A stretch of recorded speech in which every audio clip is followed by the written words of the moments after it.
Hi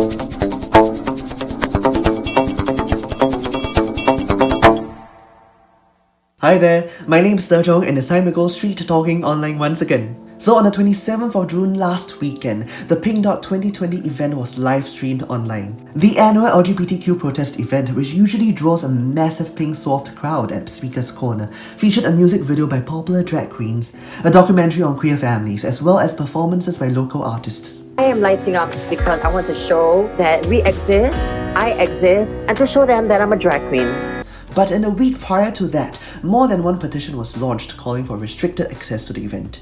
So by the 26th of June, one of the petitions garnered over 29,000 signatures. It called for the censorship of the PINKDOT 2020 to protect children from being exposed to homosexual content and culture online. So are they just a select group of concerned parents or perhaps religious-minded people? How do you street talkers feel about the PINKDOT movement? We went online to find out. Should the PINKDOT protest movement be allowed? It should be allowed. The whole protest or movement, I'll call it a movement, the whole movement was, like I mentioned before, is to educate and not to insult or enforce certain ideas or beliefs onto other people. It's just to educate and let people know that we exist and we are here to live and love like anyone else. It's not even a question. I feel like it's not even a question. It's like saying, should women be protected from their husbands when they are being abused? It's the same thing. And I feel that if someone disagrees with me, then that person is coming from a place of privilege. The minute someone questions about this, it's just, it's not right. I think it should remain as it is because it's still a controlled area, and having that kind of control over that space would still give us like a one hand on the steering wheel. If we were to shut down the entire thing, these ideas or these desire to have these ideas expressed, they would just find another avenue that can be totally unregulated. More malicious ideas might be transmitted in that sense. As a human, you have the right to express yourself.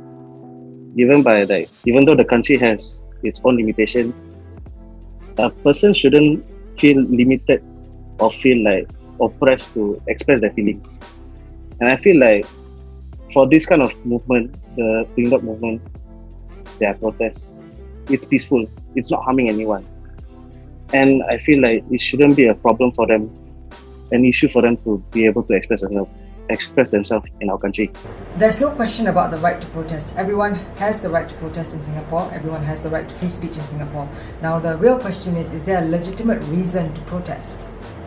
There are laws against discrimination, there are laws against hate speech, bigotry in Singapore. The disadvantages that you face are the same disadvantages non-traditional couples face in Singapore. And that's because Singapore values the traditional family structure. Since there's no real need to protest, continuing to protest would be perceived as being antagonistic to the society. I think it's not a simple matter of yes or no. Should a protest movement be allowed to push whatever they want is the real question that we have to answer. And the trend that we've noticed is over the years, it seems to have exposed children and increasingly younger and younger people through the school demographics as well as in the family demographics to unnecessary sexualization at a young age. What values are being foisted or subtly introduced into society in the process? That's where we need to be alert. This protest against PINKDOT has been going on for many years, so we conducted a Google survey to find out the fundamental objections to this protest. 31.3% of our respondents indicated the objection to homosexual culture and lifestyle as the fundamental reason for their objection to the PINKDOT protest. So they feel that it is morally wrong and goes against traditional family values in Singapore.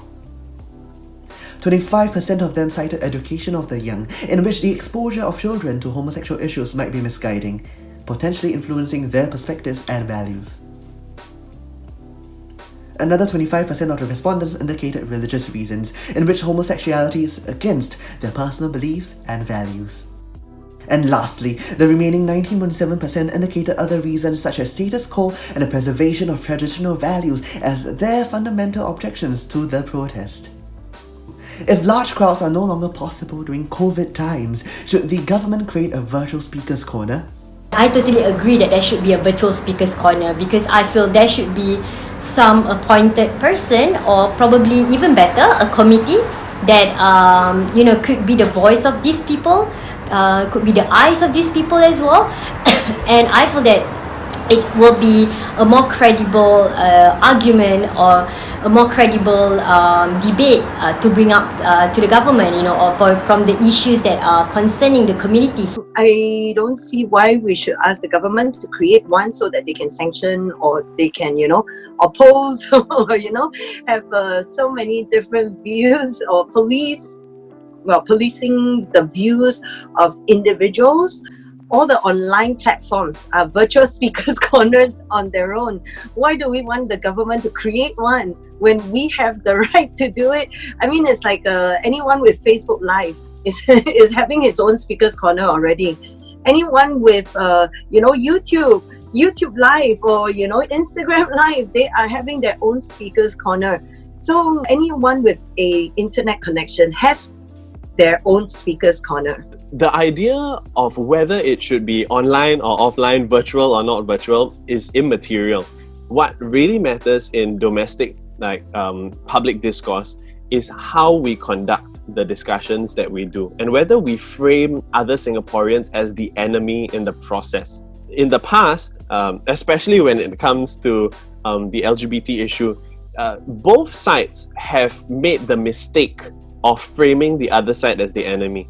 But maybe we need to evolve in our ability to have public discussions and to deal with the issues in terms of outcomes for society, instead of just who's the enemy and who's bad or who's good. Yeah.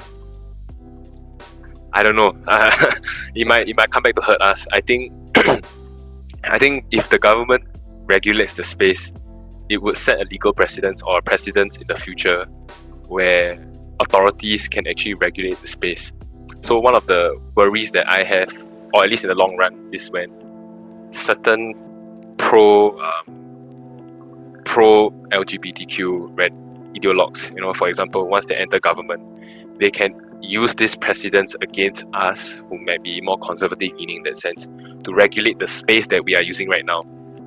Speaker's Corner is catered to a select restricted audience. Those who wish to speak or stage an event at the Speaker's Corner will need to apply at the National Parks Board, or NParks in short, through the NParks website. So Singaporeans who wish to speak can do so as long as they comply with the terms and conditions and exemption conditions for the use of the Speaker's Corner, such as do not speak or deal with matters concerning religion, or matters that may cause enmity or ill will between different racial or religious groups. Speaking must be in one of Singapore's official languages. Do not at any time display or exhibit items containing violent, lewd or obscene material. And for assemblies or processions, organisers or their authorised agent must be present at all times, and only Singaporean citizens or permanent residents may participate. A police permit must be applied for if these conditions are not fulfilled. If we have a virtual Speaker's Corner, what safeguards should be in place? The safeguards that should be in place, it has to be moderated by an independent party. The person cannot be from any political party. It has to be like no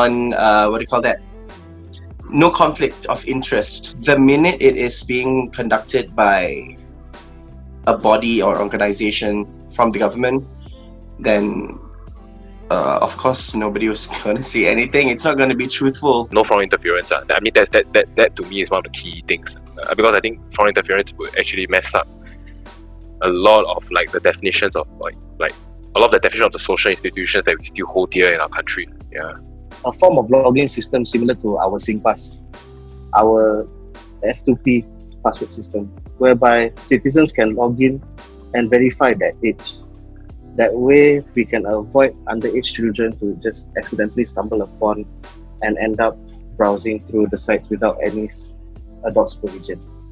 In addition to an online moderator, whether it be an impartial party or IMDA giving a regulation, what's important is that this society needs to mature so that we can moderate ourselves. we need to collectively ascribe to a set of values that say, yeah, you know what, it's not fair to the other side for us to say this, and if we wanted to make a point, we should make a point with certain honor codes, certain codes of conduct that reflect a mature civic society discourse instead of a very infantile discourse. Yeah.